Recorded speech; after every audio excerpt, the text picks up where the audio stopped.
I understand your lawyers have advised you not to talk about some aspects of this. We've heard what some of those tweets said, and there were many others. What's it like to receive that sort of correspondence? I mean, as you said, it's quite difficult because there are still investigations ongoing. Sure, but there are many others that have not been investigated. There are, and I suppose that's a real concern for me. I mean, it's a real relief for me that these two have pleaded guilty and that part of it is over now, but it's just the tip of the iceberg, and there are so many really graphic and violent tweets that were sent to me that, as far as I'm aware, aren't being investigated, and that's really concerning. And not just that were sent to me, that also that were sent to other women, and they haven't seen any justice whatsoever. They've been to police and have been rebuffed and told to close down their Twitter account, to not tweet things that might incite this kind of violence. And it's really concerning. Having said that, I'm really glad that we seem to be seeing some kind of justice. There is some attempt to start taking this kind of thing seriously. Did it surprise you, of the two today, one of them was a woman? I think probably sad is a better reflection of how I felt. I don't think there's any secret that some women can be sexist and misogynistic. I mean, after all, we're all brought up in the same kind of society that has misogyny and sexism running through it, and I think it would be naive not to expect some women to pick up on that and start internalising it. So I think it's really sad, because basically what it demonstrates is that there are certain women who've internalised it so much that they are spreading it themselves. What do you make of the fact that it was a journalist who discovered the identity of one of these and not the police? I found it incredibly frustrating. It did feel at the time that I was having to do all the investigative work myself, taking all the screen caps. Journalists were getting there before the police. I mean, the next person who was found was so much longer after Newsnight had tracked down someone, and you sort of think, journalists don't have the same recourse to information that the police do. How is it that a journalist can find someone so much quicker? It felt like the police just weren't trying. What is the lesson then that ought to be learned from this experience?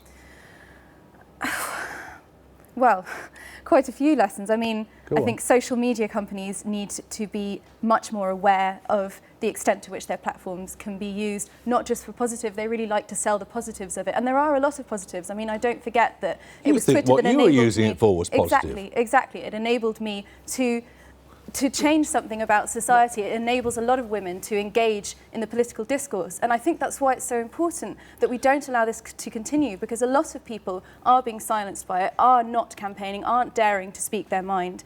And that's, you know, I see it as a freedom of speech issue. Are you suggesting that social media companies censor what people say?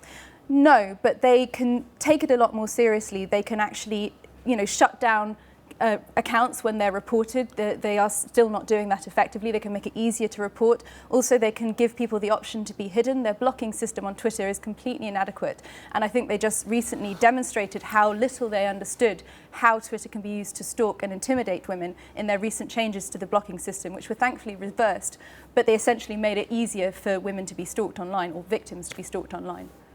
Have you heard of other cases of women being stalked online? Absolutely. I mean, I'm not sure if I'd go as far as calling it an epidemic, but it's certainly something that is quite usual. It happens to a lot of women, and I think the worst thing really is that although I feel that my case wasn't handled well and I feel very angry and frustrated about it, I'm incredibly lucky in comparison to a lot of women who don't see any justice whatsoever. They don't get any media attention, and as a result they don't get the police looking into their case. Look, I don't want to sound callous, and obviously what you had was a horrible experience, but when you see that one of the perpetrators of these threats that you received is some weird individual who doesn't go out at all, described by his own counsel as a sad individual who only ever leaves the house to empty the bins.